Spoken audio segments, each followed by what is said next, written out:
Eddard Stark stood on the ramparts of the Red Keep as a sharp wind whipped at his cloak. It was nearing dusk, and the city below glowed in the last orange rays of light that streaked across the sky. For a moment, King's Landing looked almost peaceful, the haze of day's end casting long shadows. But he knew better. Beneath that outward gleam lay countless intrigues and tensions, each capable of spiraling into bloodshed. Tywin Lannister's continued presence in the capital, watchful, omnipresent, had kept King Robert Baratheon alive, but it had not eased Ned's conscience. In the months since he had discovered the truth about Cersei's children, he had begun to feel like a man suspended over a pit of spikes, waiting for the rope to fray. He turned at the sound of quiet footsteps. Ser Barristan Selmy approached, his white cloak fluttering. The old knight inclined his head in greeting, but his eyes were kind. "My lord," he said, "the king is asking for you. He has invited you to join him in the Royal Solar." Ned exhaled slowly, bracing himself for yet another evening that might be filled with Robert's raucous laughter, jabs at his enemies, and pleas for more coin. So often these days, Robert seemed to treat Ned like both a friend and a banker, demanding gold for feasts, hunts, or new indulgences. The crown's debts to House Lannister had become more than a chain around the realm's neck. It was now a harness, guiding every major decision. "I will come," Ned said, forcing a tight smile. "Thank you, Ser Barristan." Together, they descended the winding stairs and followed the corridor that led to the king's private solar. Guards stood outside, Lannister men in crimson cloaks mingling uncomfortably with the king's own household guard in Baratheon black and gold. The tension was tangible. Only a few years earlier, one might have seen men from all over the realm assigned to the king's personal detail, Starks and Tullis and Arryn men as well. But now the gold of Lannister was always present, as though Tywin had carefully placed watchers even on Robert's doorstep. Robert's solar was warm and bright with torchlight. The king stood before a heavy wooden table laden with cuts of meat, cheese, and fresh bread. Jugs of wine sat on either side of him, and his cup was already half filled. Upon seeing Ned, Robert set his goblet down and clapped his friend on the shoulder, a wide grin splitting his bearded face. "Ned, finally!" he roared. "I've been waiting an age. Didn't want to start without you." His words slurred just a touch, a sign he was already partway into his cups. Ned inclined his head. "Your Grace," he said, accustomed to the formalities by now. At times, he longed for the simpler days of their youth, when Robert was just Robert, not this wine-soaked king. Ned also spotted Lord Tywin lurking near the far wall. The Lannister patriarch wore a clean, well-fitted doublet of crimson, the lion of his house embossed in gold on the breast. His posture was as unyielding as always. He gave Ned a curt nod but said nothing. Cersei was present as well, sitting in a tall back chair with one leg tucked daintily behind the other, an elegant gown of emerald and gold draped over her slender frame. She lifted her goblet in a mocking little toast when Ned met her gaze. Even now, she looked poised and regal, every inch the queen, but Ned had learned to read the subtle tension around her eyes. Ever since Tywin's arrival, she had been forced to toe her father's line. The knowledge that he might upend her life if she overstepped made Cersei cautious in ways she never had been before. It was a poison of a different sort, one that sapped her autonomy instead of Robert's life. Robert, oblivious to all these undercurrents, gestured for Ned to join him at the table. "We're talking about a hunting excursion," he declared loudly. "I'm going to head to the Kingswood in a few days. The boars have grown bold, so they say." Ned felt a flicker of alarm. He remembered all too well in another fate.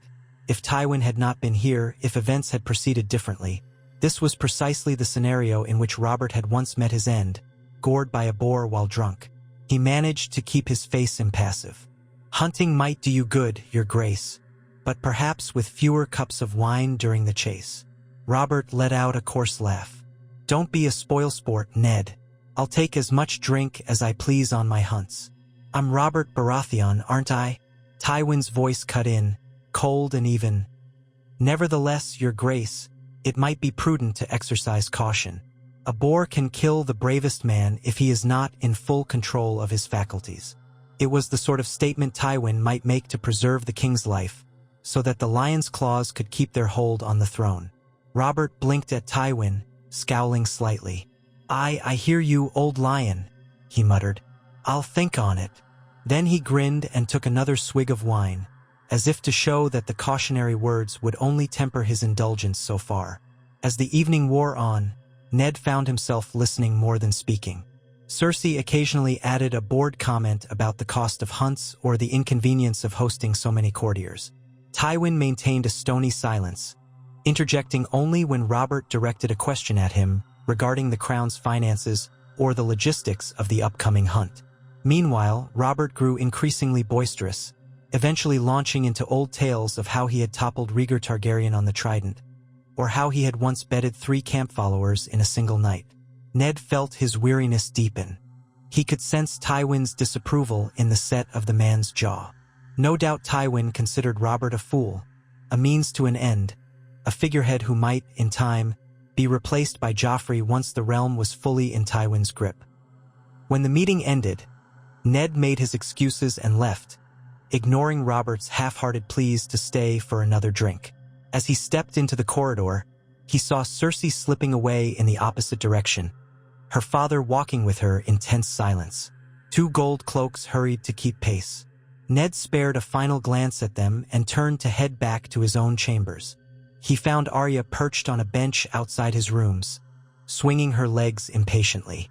At the sight of him, she jumped up, the scabbard of her wooden practice sword banging against her side. "Finally, father," she huffed. "You took forever. You promised we'd talk about my lessons tonight." Ned softened, remembering that he'd asked Syrio Farrell to train Arya more thoroughly in the ways of the water dance, but only after Ned had a chance to assess her progress. The stress of the night weighed on him, but he also knew how much it meant to Arya that he keep his word. Let's speak of it now," he said, placing a hand on her shoulder and guiding her gently inside. He signaled for the guards to remain outside the door. Once inside his private solar, a small chamber with simple furnishings and a heavy oaken table, he motioned for Arya to sit. She did so, eyes gleaming. "Tell me," Ned began, keeping his voice gentle, "how have your lessons been with Syrio?" Arya's face lit up. She described, in excited bursts, how Syrio had taught her to see with more than just her eyes, to anticipate an opponent's movements by subtle shifts in stance, to move lightly on her feet. She beamed with pride at her newfound abilities, though she admitted she was still clumsy at times. Ned listened with half a smile. Hearing Arya's joy in her training reminded him of the best part of life in King's Landing. His children still grew, still found ways to thrive in a city built on lies. He laid a gentle hand on Arya's head. "That's good, but you must keep these lessons secret. I will not have you parading around with a sword in the open. It's not safe for you to draw attention here." Arya's shoulders slumped, but she nodded, her expression filled with understanding. "I know," she said. "Everyone's always watching in this city. It's so suffocating." Ned sighed, recalling the eyes that were always on him, on his daughters, on every move they made. "Yes, but it won't always be this way, my little one. Perhaps one day we can return home." He ruffled her hair. It was a promise he longed to keep, though in truth, he had no idea how or when that day would come. With Tywin and the Lannisters tightening their grip, the dream of going back to Winterfell felt farther away than ever. When Arya left for bed, Ned lingered at his table, eyes drifting to a battered old tome lying there. The lineages and histories of the great houses. The same book Jon Arryn had pored over before his death. Ned had not opened it in many weeks, fearing the fresh wave of anger and helplessness that would wash over him if he was reminded of the genealogies. He knew the truth. Cersei's 3 children did not share Robert's Baratheon black hair. They shared only Lannister gold. Yet what could he do with that knowledge? Nothing. Not while Tywin was here, overshadowing every potential revelation with the promise of war. With a grimace, Ned closed the book fully and stood, determined to get some rest. If he was to remain sane in this nest of vipers, He needed every scrap of his wits. The following days passed in an uneasy calm. Robert busied himself preparing for his hunt, bragging to any who would listen that he would bring down the largest boar ever seen in the Kingswood. Tywin ensured that the king was well-provisioned and well-guarded, even going so far as to place a few of his own household knights in the party. Ned suspected Tywin wanted them there to ensure Robert did not drink himself into a stupor. Cersei made no protest. If anything, she seemed relieved to let Robert amuse himself and free her from his presence for a time. It was on the eve of the hunt that an unexpected visitor arrived at the Red Keep. Renly Baratheon, Robert's youngest brother, galloping in through the gates with a retinue of a dozen knights and retainers bearing the green and gold stag of House Baratheon on their surcoats. He came unannounced, riding hard from the Stormlands. Rumors spread quickly throughout the castle that Renly brought urgent news. Ned, like many others, waited in the courtyard to greet him. Renly dismounted, handing his reins to a stable boy. He looked slightly older since the last time Ned had seen him. His jaw set more firmly, his green eyes sharper. "My Lord Stark," Renly said, giving a short bow. "I'd hoped to arrive sooner, but matters in the Stormlands detained me. Is my brother at court?" "He's preparing for a hunt," Ned said, still wary. "I imagine he'll want to see you at once. But you also ought to speak with Lord Tywin, if your news concerns the realm." Renly's expression soured slightly at the mention of Tywin. "Yes, I've heard he's become something of a fixture here." He set his jaw. "Let's not waste time, then." Together, they made their way through the corridors until they reached the king's solar. They found Robert sprawled in a chair, fiddling with the edge of a boar spear, while Tywin stood near the window, hands folded behind his back. Cersei was not present, nor was Jaime. A single Lannister guard stood in the corner, silent. Upon seeing Renly, Robert sprang to his feet, letting out a booming laugh. "Renly, you bugger, you've come to see me hunt? Or do you bring ill news? Let me guess. Some lord in the Stormlands has declared himself king." Renly dropped a knee briefly in a sign of respect, then rose, looking tense.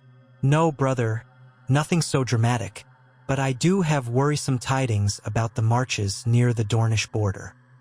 Robert's mood dimmed noticeably at the word Dornish.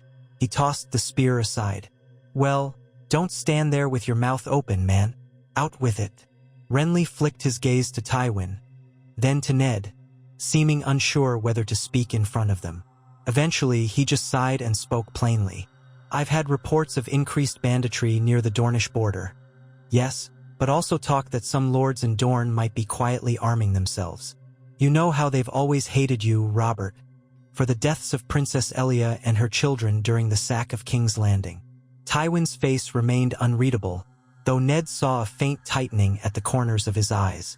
After all, it was Tywin's men, led by Ser Gregor Clegane and others, who had perpetrated those horrors decades ago, a final brutal offering of loyalty to Robert's cause. Robert had largely dismissed Dorne's continued bitterness, but Ned suspected Tywin always kept an eye on Dornish movements. Robert scowled. "Those Dornish have never forgiven anything, but they've never had the backbone to rise against me. Or so I thought." He rubbed his chin, thick with stubble. "What do your scouts say exactly?" Renly moved closer. "That certain lords, especially those with Martell blood ties, have been hosting secret gatherings of knights, stockpiling weapons, and encouraging talk of vengeance for Elia. No open calls for war yet, but it's enough that I rode here in haste. Dorne never does anything rashly. They plot for years, then strike with cunning." Tywin spoke at last, his voice cool. "That sounds more like Prince Doran Martell's style. He is a cautious man. If he moves at all, he does so with a plan fully formed. Your Grace, we should not underestimate him. But nor should we be hasty and provoke open conflict if none is truly brewing." Robert gave Tywin a sidelong glare. "So you say, but if they're arming themselves, it's for a reason. I won't have a second rebellion brewing in the south while I'm sitting on this blasted throne." He turned to Ned. "What do you think, Ned?" Ned recognized the trap in the question. Robert might want an excuse to go south and crack Dornish skulls. but Tywin presumably wanted a calmer approach, or at least one that would not drain the crown's coffers further. We should send discreet envoys to Prince Doran. Clarify the crown's expectations. If they are indeed preparing for war, we must demand an explanation. But if these rumors are exaggerated, it would be wiser to avoid violence. Renly nodded. That was my thought as well. We can't march on Dorne based on rumors alone. Robert muttered a curse under his breath. Fine. We'll do it the proper way. Tywin, get some of your men to help gather a party of envoys. We'll choose a few ambassadors who can speak for the crown. Renly, you'll remain here until we sort this out. Yes. Yes, Renly said. That's why I came, though I'd prefer not to stay too long. Storm's End needs its lord. Robert waved that off. You can spare a fortnight or two, can't you? Then he turned to Tywin. And what of these bandits near the Dornish border? If they're not connected to the Martells, they could still cause trouble. That's Tarly territory, isn't it? Part of it, Tywin agreed. Lord Randall Tarly has a reputation for discipline. If he's aware of the bandits, he should be dealing with them swiftly. Perhaps we can reinforce him. A small contingent of the King's men, or from House Tyrell, if Mace Tyrell can be persuaded. The last thing we need is a wave of refugees fleeing to King's Landing. Do it, Robert said, clearly irritated by the entire matter. He paced the floor, then seized his spear again. And have them report to me as soon as they've good news. I've had enough talk of plots for one day. With that, the conversation ended. Renly bowed again, looking as if he wanted to say more but thought better of it. Ned caught his eye, sensing that the younger Baratheon might have deeper concerns than he let on. But the moment was lost, and Robert ordered a round of drinks brought in, plunging them into an evening of forced revelry. Late that night, after Robert had drunk himself into oblivion and stumbled off to bed, Ned wandered the corridors in search of Renly. He found the king's brother standing in a dimly lit gallery lined with portraits of past kings. The flickering torches cast shadows on the old faces, Targaryens mostly, with a scattering of Baratheons added after the rebellion. The faint smell of dust filled the air. Renly turned at Ned's approach, his expression guarded. "Lord Stark," he said, "if you're looking for a drinking companion, I fear I'm not in the mood." Ned shook his head. "I've no desire to drink more, but I do want to know what else troubles you about Dorne. You seemed withheld back there." Renly sighed, casting a glance at the portrait of King Robert, painted to commemorate his victory over the Targaryens, before turning back to Ned. "It's not only the rumors of them arming. There's a notion swirling among my informants that if war does come, Dorne might strike in a coordinated effort with other enemies of the throne. Possibly the Iron Islands or some exiled Targaryen loyalists." Ned felt a stir of unease. He knew that Viserys Targaryen had once been alive across the Narrow Sea, along with his sister Daenerys. In another timeline, had Robert discovered them, he might have sent assassins. But with Tywin so focused on consolidating power here, perhaps that threat had been overlooked, or perhaps Tywin had decided to bide his time, letting the Targaryens remain exiled. "That's serious speculation," Ned said carefully. "What would the Martells stand to gain by allying with Targaryen loyalists?" "Revenge," Renly said flatly. "If someone promised them the head of the man who allowed Princess Elia to be butchered, or a chance to restore Targaryen power that might appease Dorne more than Robert ever could, well, perhaps they'd leap at it. But it's all guesswork for now. I have no proof." Ned found himself mulling over the possibility. Would Prince Doran risk everything by aligning with the last Targaryens, if indeed Daenerys or Viserys still lived? The thought of another war made his stomach twist. Still, he had to be realistic. "I appreciate your candor, Lord Renly," Ned said. "We'll keep our eyes open." Renly nodded, but his mouth was set in a grim line. "If I learn more, I'll tell you. I'm not so certain Robert wants to hear any more about Targaryens, though. He's too busy drowning himself in wine." "And Tywin?" Ned asked quietly. "How does he figure into your concerns?" Renly scoffed softly. "He's many things, but he's no friend to the Targaryens. He may try to manipulate events to House Lannister's advantage, but I doubt he'd let a Targaryen slip back onto the Iron Throne under any circumstance. So if he learns the Martells truly conspire with Targaryens, he'll likely push for swift, decisive action. Blood will flow, and Robert will let him do it. Renly paused, giving Ned a long look. Perhaps you and I are the only ones who still care about avoiding another war. Ned found himself nodding. The weight of that truth was heavy. We do what we can, he said quietly. Let's hope it's enough. In the days that followed, word spread through the castle that Tywin Lannister was assembling a group of trusted envoys to send south to Dorne. One of them would be a Lannister man, naturally, and 2 more from other noble houses, carefully selected for their tact and their ability to flatter the proud Dornish. Meanwhile, Robert insisted on going ahead with his boar hunt, but for the first time in years, Tywin's warnings seemed to have some effect. A steward reported that the king was consuming less wine in the mornings, that he was training slightly more with the spear and trying on boar-proof armor. It was hardly a transformation, but it showed that Tywin's quiet menace had replaced the carefree arrogance that might have led Robert to his doom in another world.